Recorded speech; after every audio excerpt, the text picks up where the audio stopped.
Aujourd'hui, je m'en vais faire de la radio à Winnipeg. Ah, cool! On peut-tu l'écouter sur Internet? On l'écoute même pas quand il nous parle en personne. Improtéine, on est un groupe d'humour de l'Ontario. On tripe francophonie canadienne, puis on s'en va la rencontrer.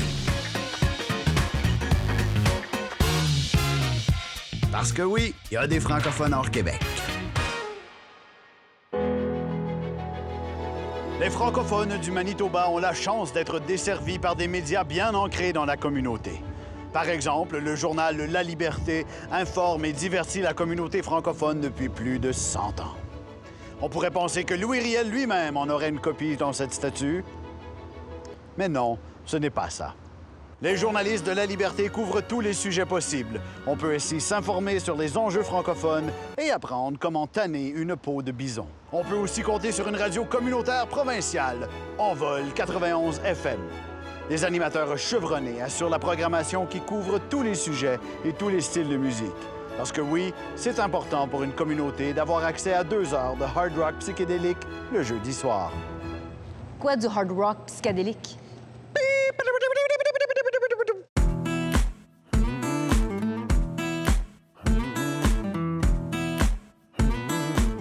On peut pas passer à Saint-Boniface sans se ramasser une copie du journal La Liberté. Mais tu sais, avec tout le vent qu'il y a à Winnipeg, c'est pas toujours évident de lire un journal dehors. On est juste à côté des bureaux de La Liberté, fait que je vais aller déranger l'équipe au grand complet. Moi, je suis sûr que Martin veut juste aller au bureau de la Liberté parce que c'est la journée où il amène des beignes au bureau, puis Martin, il veut aller se gaver.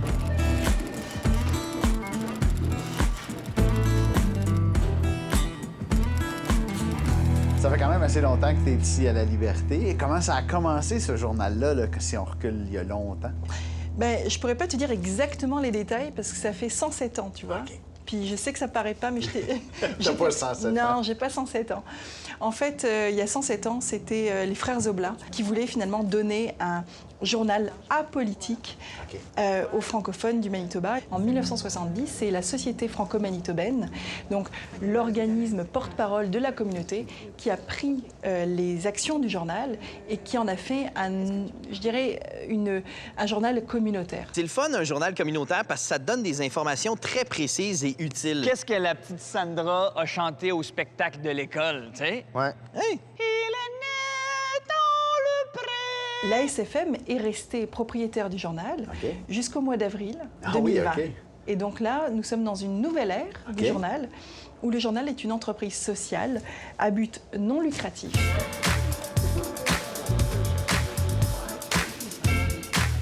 Martin, bonjour à notre réunion de production. Ben, merci, c'est le fun. Je suis content d'être ici. Apprendre comment ça se passe. OK. Donc, Sonia, pour le journal de cette semaine, on va y aller avec... on va remanier le journal, en fait. OK. Ça veut dire que la 9 devient 10. Et celle-ci, on la garde pour la semaine prochaine.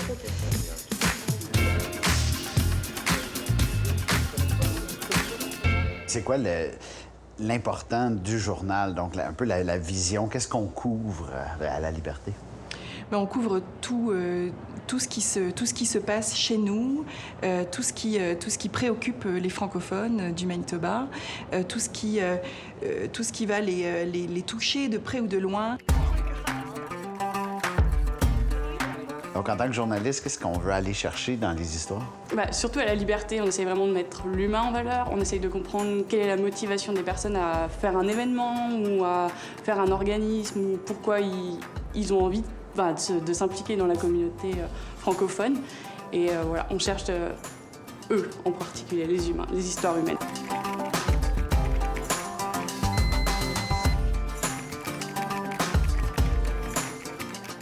Alors, Kanakol, c'est quoi ton rôle ici à La Liberté? Je suis réceptionniste et puis en plus de ça, je fais des recherches sur la bande dessinée de Nelson au Manitoba. OK. Parce que avant d'écrire, avant de faire les scénarios et avant de faire les dessins et tout ça, il doit y avoir la recherche qui se fait avant. C'est quoi cette bande dessinée-là, Nelson au Manitoba? Ça raconte c'est au quoi? sujet d'un Congolais OK. qui vient s'installer au Canada. OK. Et puis là, il rencontre une jeune femme manitobaine dans l'avion. Et puis, ils se parlent et puis ils réalisent qu'ils ont la même destination. OK. Et puis ils finissent par arriver au Manitoba ensemble. Et puis, à travers plusieurs défis, ils finissent par se mettre en couple. Pourquoi c'est important que les sujets qui sont traités dans la BD Nelson au Manitoba reflètent les vrais sujets importants pour la communauté? On veut vraiment toucher le cœur des Africains qui est ici et des Canadiens. On veut qu'ils puissent se relier à la bande dessinée et dire que, oh, ça, oui, ça aussi, je gère dans mon pays, ou bien, oh, je me rappelle de ça. Vraiment qu'ils se connectent à la bande dessinée pour qu'ils commencent à devenir ouverts à la nouvelle culture.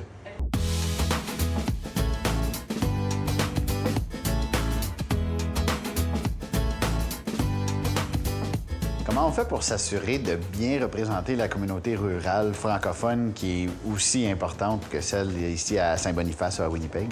Je pense que le plus important déjà, c'est d'y aller. Par exemple, je suis allée couvrir à la broquerie les inondations. Et là, si on appelle les gens, alors, c'est quoi les dégâts chez vous? Ils disent non. C'est presque insultant, dans le fond. C'est très insultant. Donc, on va juste les voir et en fait, on voit la réalité. Je pense aussi qu'il y a une dimension qu'on garde toujours à l'esprit. C'est celle du fait qu'on engage beaucoup des gens qui ont un accent d'ailleurs. Puis la présence, c'est ça qui fait que la barrière va tomber.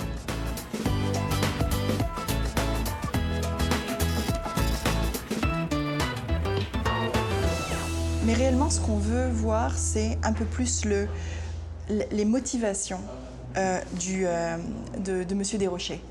Les motivations de l'avocat de tenir un procès en français. C'est son premier procès en français. Avec un nom comme Stephen McIntosh, je veux comprendre son parcours. OK.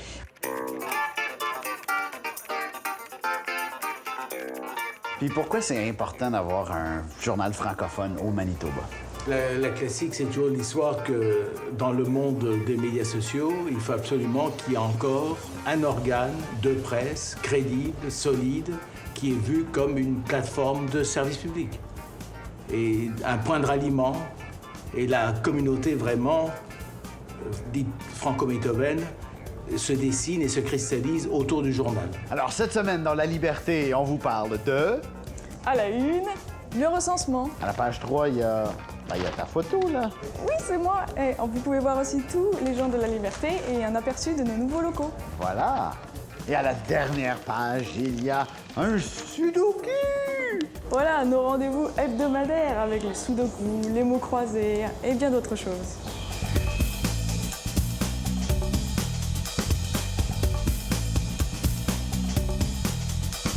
Ouais, ben, c'est épuisant, être journaliste. Il y a vraiment beaucoup de choses à faire. Je suis dû pour une petite sieste.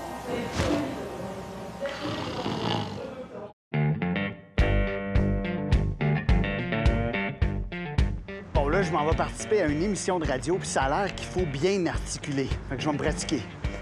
Les duchesses de l'archiserviette sont-elles tchèques ou architectes? Oh ouais, je suis prêt.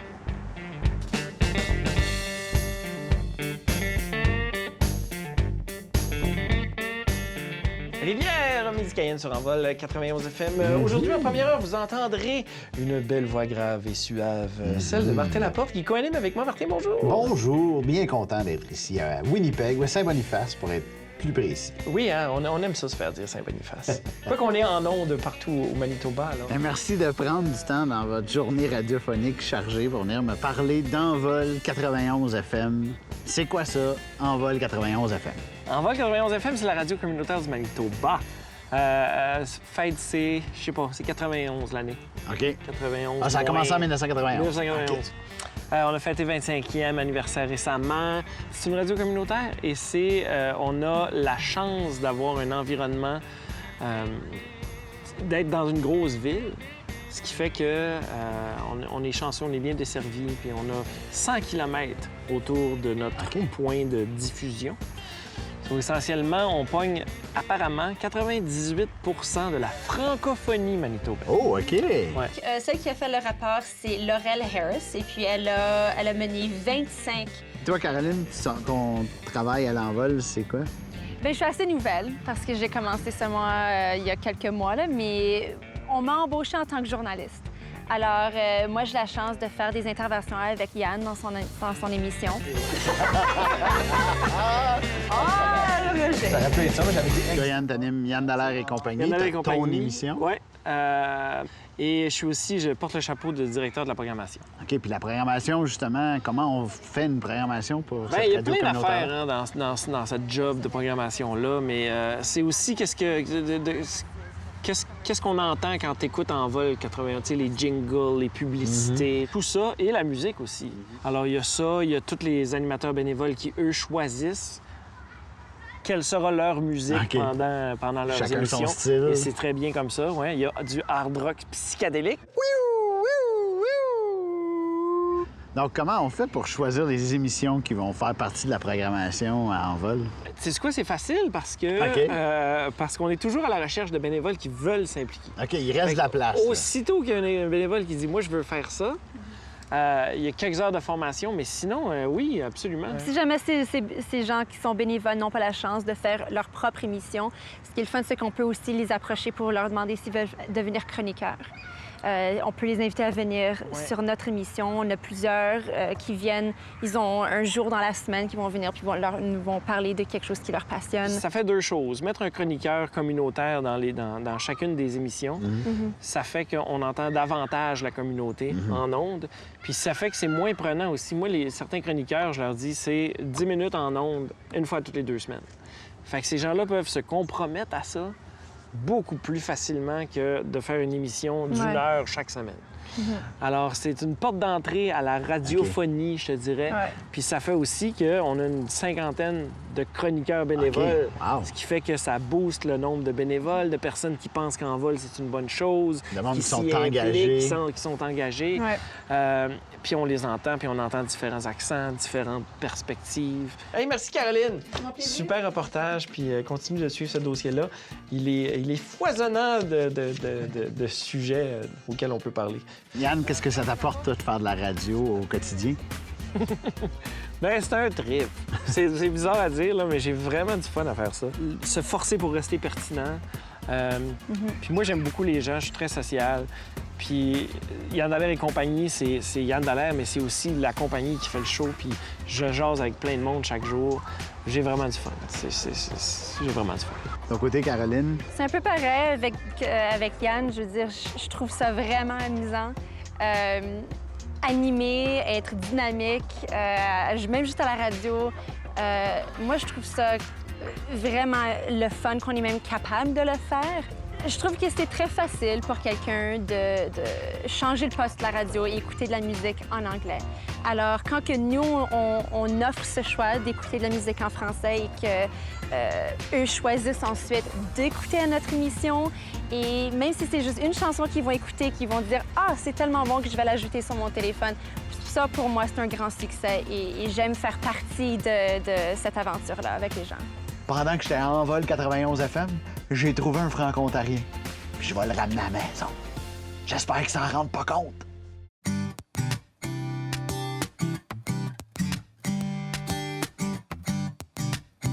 Aujourd'hui, il y a des personnes bien gentilles qui m'ont ouvert leur porte. Puis moi, tout ce que j'ai fait, c'est nuire à leur travail. Donc le moindre que je puisse faire, c'est les inviter pour un café.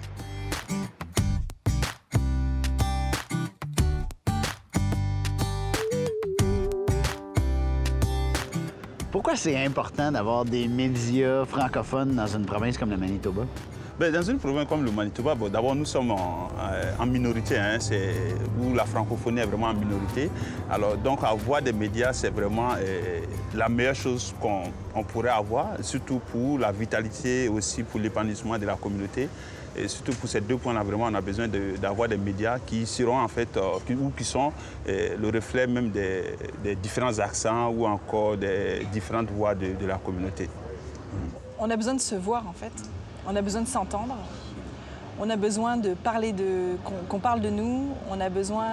Puis, véritablement, on ne peut pas le laisser aux autres à faire parce qu'ils ne le feront pas. Donc, c'est à nous de nous prendre en main, c'est à nous d'utiliser nos médias et puis surtout de veiller à la qualité qu'on donne. On va avoir notre côté de l'histoire aussi. OK. Notre vision de la nouvelle, tu sais. C'est important que la communauté se parle à elle-même. OK. Parce que ce que tu as dit, c'est intéressant aussi parce que c'est Envol 91 FM et le Journal La Liberté, c'est géré par les francophones aussi. À quel point c'est important aussi que la gestion soit faite, que le produit soit en français, c'est une chose, mais que la gestion soit faite par des francophones, ça a un impact? Bien, je crois qu'elle soit faite par des francophones ou des francophiles d'ici, d'être à l'intérieur de cette communauté, tout simplement parce qu'on peut avoir le pouls de ce qui se passe ici. Et puis, si on donne ça à l'extérieur du Manitoba, on voit souvent que ce qui est important pour nous n'est pas forcément important pour Montréal ou Ottawa. Quelque chose qui est parfaitement banal au Québec va être un exploit ici. Ou quelque chose qui fait partie de la vie quotidienne au Québec, ça va être un acte politique ici. Vous êtes tous des experts en médias. J'ai fait un peu de recherche et je suis allé fouiller dans les archives du Journal La Liberté depuis 1913. Je vais vous lire des unes de différentes années. Vous allez essayer de deviner l'année. C'est tout simple.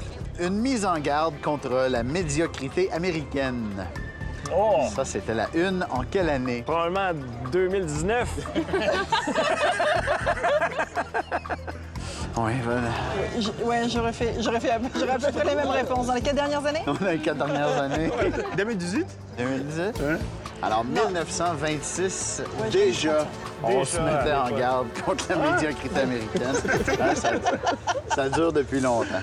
Du côté de la radio, est-ce qu'on fait de la radio au Manitoba comme on en ferait ailleurs ou il y a une saveur locale? C'est important pour Envol 91 FM de ne pas se perdre dans peut-être vouloir devenir comme quelque chose d'un peu plus comme commercial, la musique du top 40 québécois avec...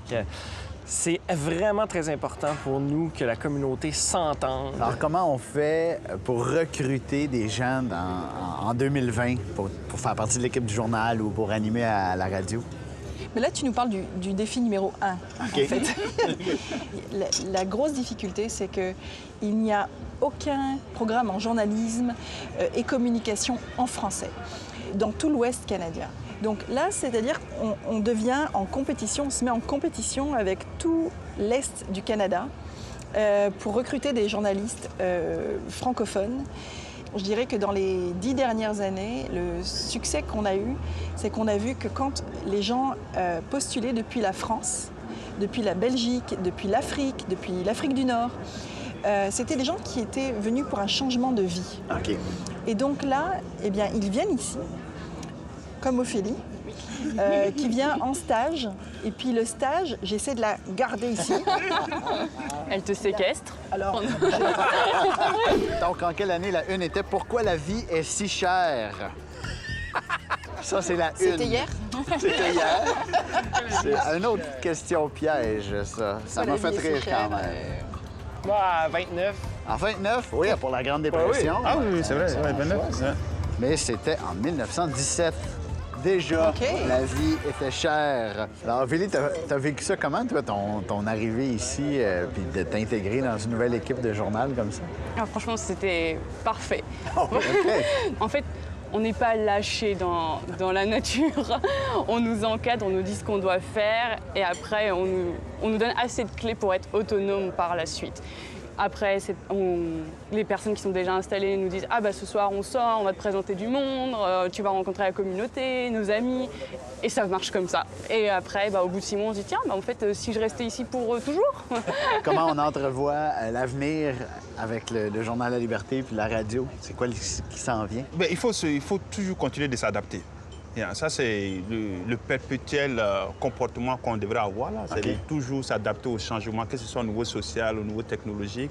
Alors, continuer de s'adapter. pour moi, l'avenir des médias va passer par l'élargissement de notre auditoire, de notre lectorat. Tout simplement parce que jusqu'à présent, on a concentré nos efforts sur une francophonie assez restreinte dans une bulle.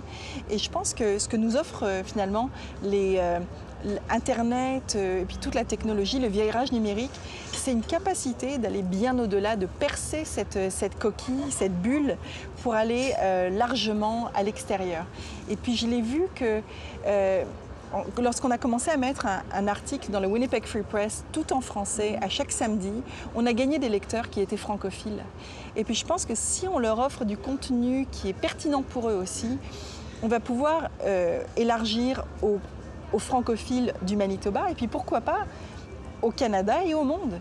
Il suffit qu'on se pense assez pertinent et qu'on gagne confiance aussi en notre propre francophonie pour se dire qu'on n'est pas pertinent juste pour nous-mêmes, mais aussi pour les autres. En quelle année la une était « Le gouvernement ne fournit aucun détail sur la manière dont l'argent des contribuables est dépensé ». Tous les ans. Ça peut être des années conservateurs. Alors, merci beaucoup d'avoir joué. Tout le monde est gagnant, mais celui qui a eu le plus de points, c'est le monsieur là-bas. Donc, bravo. Il donnait à ce monsieur. Oui, lui, il me donnait les cartons. Il y avait Il y avait toutes les bonnes réponses. Dans mon incursion des médias francophones au Manitoba, je me suis rendu compte à quel point c'est important pour une communauté d'être reflétée dans ces médias. Puis sans Envol 91 FM, sans La Liberté, la communauté franco-manitobaine serait pas où elle est aujourd'hui. Dans mon incursion francophone... Dans mon incursion... C'est OK, là, focus. All right. Ouais, j'ai vraiment une face de radio. Une chose que j'ai appris durant mon séjour à Winnipeg, c'est que Louis Riel était gigantesque.